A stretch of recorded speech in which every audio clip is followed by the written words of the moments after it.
But I must admit, Charles, what you say is very inspiring to me, and it sings the same tune as Andreas Antonopoulos speaks to us. So I think one of the most inspirational people in the crypto space for me is Andreas, because he never shills a coin, he's never selling a product, but he speaks pretty much what you were just saying about banking the unbanked, getting more people into the financial world, people who can't get a bank account because they're not even allowed to walk into the bank branch itself. Don't worry about not having the documentation to open a bank account. He goes into the fact that some people don't have the right shoes to walk into a bank branch to open that bank account. And I think this is where a lot of passion for many people who go beyond, buying a Lambo, who go beyond the technology of crypto, but to the actual real life opportunities it creates for humans around the world, banking the unbanked. And for those who are already banked, breaking away from corrupt systems. I guess this is a good segue into DeFi. When it comes to Cardano's ability to store identity on chain to help DeFi into the mainstream, how do you deal with identity around DeFi using Cardano's smart contracts? Yeah, that's a good question. So, first, Andreas is an interesting guy. I mean, he's Greek. And, part of being an older Greek is, they didn't win the country lottery. I mean, you have this incredible country that has this amazing history and legacy, but everything is in decline. There's ruins everywhere. And so you look at the Parthenon, you imagine, wow, that was a great building. Looking up at the Acropolis, it's like, wow, but it's no longer. And so you're constantly reminded of the good old days. And then you have this Greek pessimism that's kind of bathed the entire country, where no one pays taxes, everybody's cynical, and everybody hates the government. They're always trying to screw you and so forth. And we have a lot of Greeks in the company. We have a lab at University of Athens. My chief scientist is Greek. And what's so sad is, like, the most prominent Greeks don't live in Greece. There's the diaspora. They leave and they go somewhere else for opportunity. So it's no coincidence that one of the most prominent educators and voices in the cryptocurrency space happens to come from that environment, because I'd imagine for him, it's very deeply personal. He's seen firsthand the corruption. He's seen firsthand the bias. He's seen firsthand the inequalities that have occurred.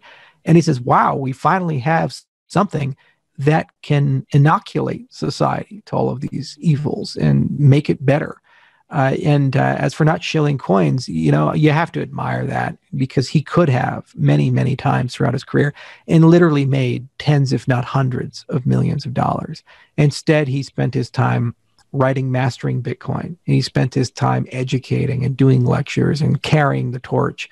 And a lot of people don't give him enough credit for that. So I think Andreas is a great guy and definitely a force for good in the cryptocurrency space throughout all the years I've known him.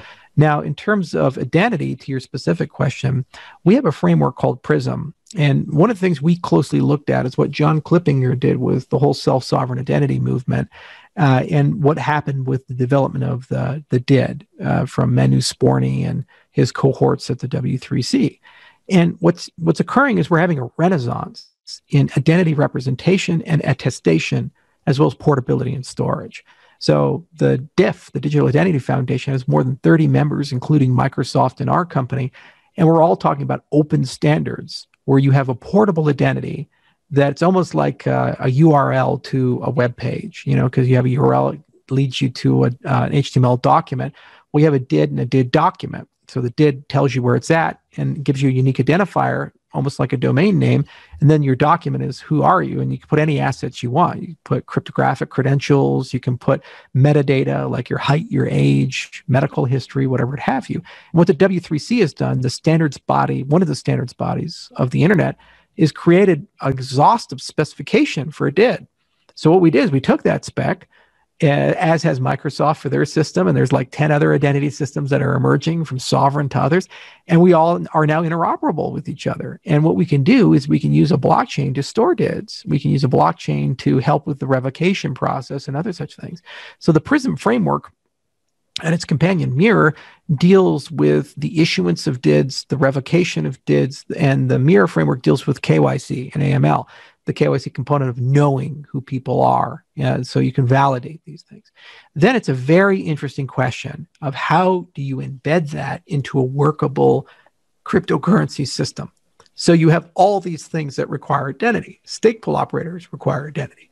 You have apps require identity. So it's not just human beings, it's companies and concepts and machines. They require unique identifiers inside of a system. The same situation with wallets. There's the FATF travel rule. There's also the Treasury Department regulations that recently came out, and FinCEN saying we want identity connected to wallets. So how do you do all of that? So you create a cryptographic credential. It did. You embed it into Daedalus, you embed it into your cryptocurrency, and then you give the user the ability to decide what they want to attach to their identity. And then what you do is you create privacy by design in that type of a system. So you create an aliasing system so you can have one-off identities, and they can be known to certain actors, but other actors, they can't be linked back to your main identity. You introduce zero-knowledge cryptography, so you can do threshold proofs where you prove properties, like you're a member of a set. For example, I'm an American, or I'm over the age of 21 for drinking in America, huzzah, that type of stuff. And then you also introduce other things like encrypting identity. So from the outside, everybody would just think it's noise. They can't discern what that data happens to be. However, the people with the decryption keys, maybe the regulator or the regulated business you're doing business with, has the ability to de-anonymize that. And the point is that you put the individual in control of all of that. That's the core concept of self-sovereign identity. So it's not handed to you. It doesn't come from the government. It doesn't come from a business. It comes from you. And then it's your decision about how much you want to say, how you want to upgrade that, who you're going to get to vouch for you. And then you get a whole bag of tools to make that an easy process. And how much you do is going to depend upon the geography you happen to live in. China, for example, they have social credit and they're very draconian about things. They're going to ask for a lot of information. Switzerland and other places, they respect privacy much more so. And they have strong regulations to keep things as private as possible. So you have much less information. You start with a framework that's composable, and you allow people to build up their profiles accordingly. And then when you enter into a certain economy, you can either be more relaxed or stricter about how you apply your identity to commercial transactions.